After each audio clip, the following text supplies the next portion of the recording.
1947, she had expressed an interest in learning the game of golf at the Falmouth Hills Country Club.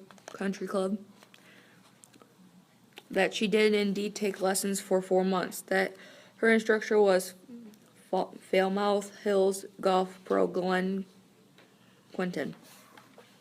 That in late August of 1947, Andy learned that Quinton and his wife had become lovers.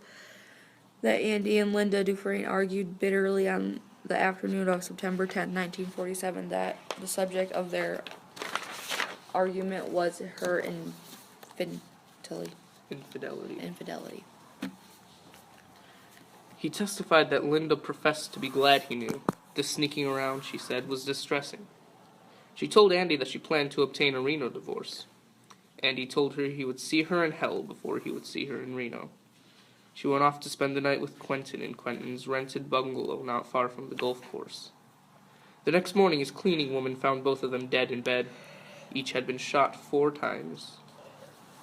It was that last fact that militated more against Andy than any of the others. The DA, with the political aspirations, made a great deal of it in his opening statement and his closing summation.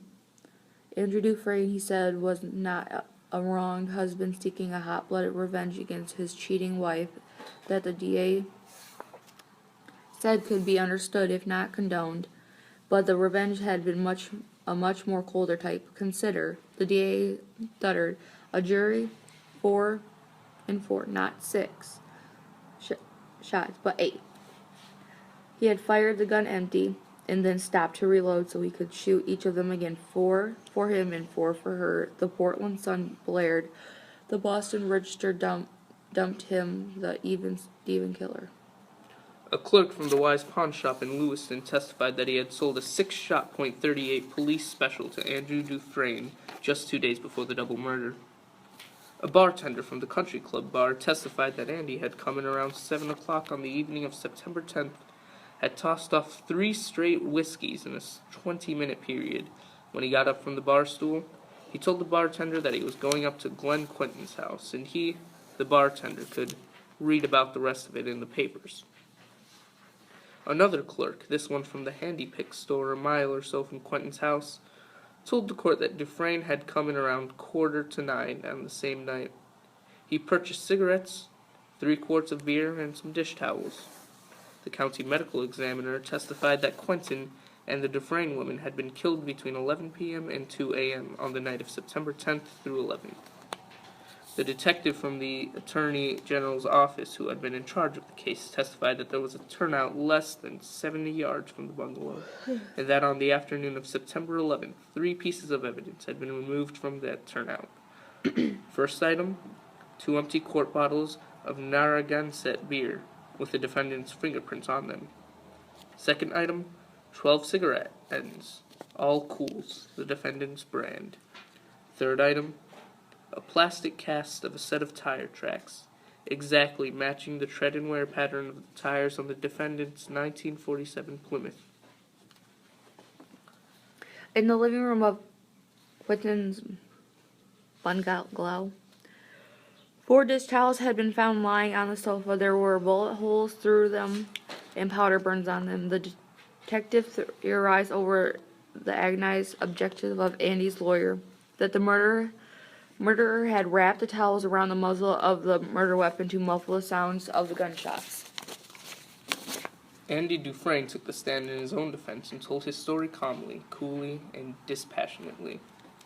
He said he had begun to hear distressing rumors about his wife and Glenn Quinton as early as the last week in July. In late August, he had become distressed enough to investigate a bit. On an evening when Linda was supposed to have gone shopping in Portland after her golf lesson, Andy had followed her and Quentin to Quentin's 2-story rented house, inevitably dubbed the Love Nest by the papers. He had parked in the turnout until Quentin drove her back to the country club where her car was parked about 3 hours later. Do you mean to tell this court that you followed your wife in your brand new Plymouth sedan? The DA asked him on a cross-examination. I swapped cars for the evening with a friend. Andy said, and this cool admission of how well planned his investigation had been did him no good at all in the eyes of the jury. After returning the friend's car and picking up his own, he had gone home. Linda had been in bed reading a book. He asked her how her trip to Portland had been. She replied that it had been fun, but she hadn't seen anything she liked well enough to buy. That's when I knew for sure, Andy told the breathless spectators. He spoke in the same calm, remote voice in which he delivered almost all of his testimony. What was your frame of mind in the 17 days between then and the night your wife was murdered? Andy's lawyer asked him. I was in great distress, Andy said calmly, coldly. Like a man reciting a shopping list, he said that he had considered suicide and even had gone so far as to purchase a gun in Lewiston on September 8th. His lawyer then invited him to tell the jury what had happened after his wife left to meet Glenn Quentin on the night of the murders. And he told them, and the impression he made was the worst possible. I knew him for close to 30 years, and I can tell you, he was the most self-possessed man I've ever known. What was right with him, he'd only give you a little at a time. What was wrong with him, he kept the bottle up inside. If he ever had had a dark night of the soul, as some writer or other has called it, you wouldn't ever known. He was the type of man who, if he had decided to commit suicide, would do it without leaving a note, but not until his affairs had been put neatly in order. If he had cried on the witness stand, or if his voice had thickened and grown hesitant, even if he had started yelling at the Washington-bound district attorney, I don't believe he would have gotten the life sentence he wound up with, even if he hadn't. He would have been out of the parole by 1954, but he told the story like a recording machine, seeming to say to the jury, "This is it, take it or leave it." They left it. He said he was drunk that night, that he'd been more or less drunk since August 24th, and that he was a man who didn't handle his liquor very well. Of course, that by itself would have been hard for any jury to swallow. They just couldn't see this coldly self-possessed young man in the neat double-breasted three-piece woolen suit ever falling down drunk over his wife's sleazy little affair with some small-town golf pro. I believed it because I had a chance to watch Andy, that those 6 men and 6 women didn't have.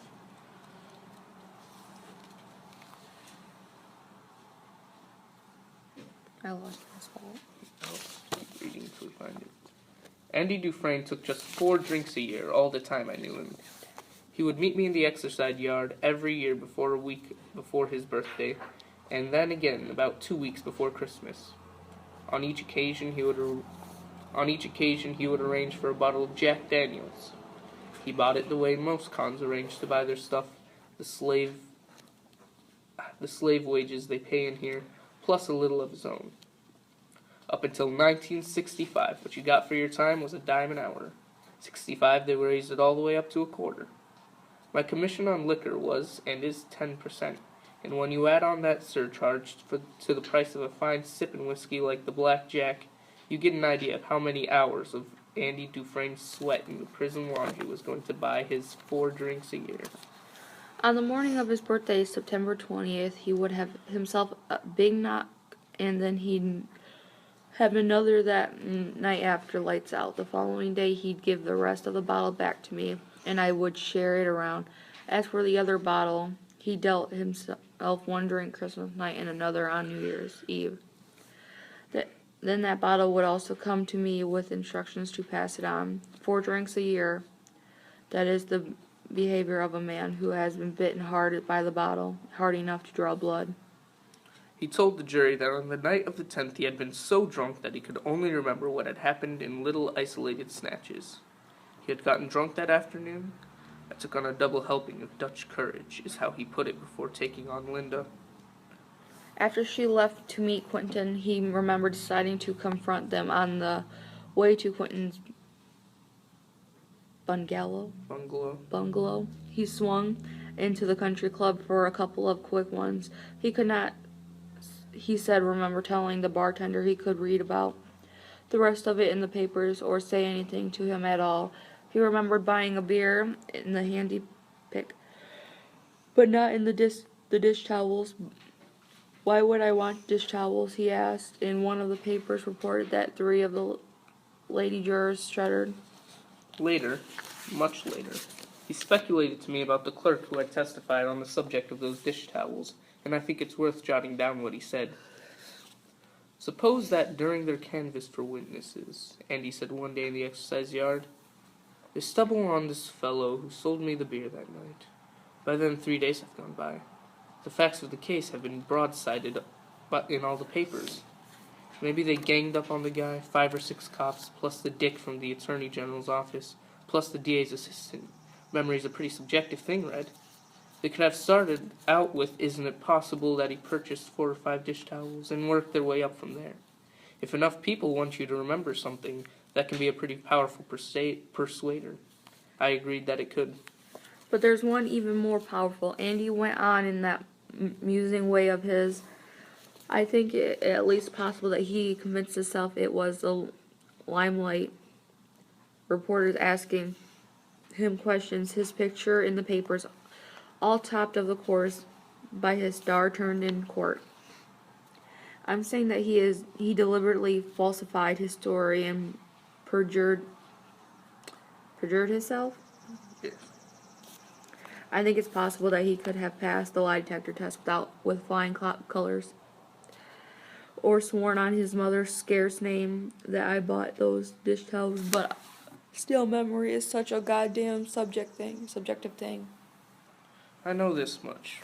Even though my own lawyer thought I had to be lying about half my story, he never bought that business about the dish towels. It's crazy on the face of it. I was pig drunk.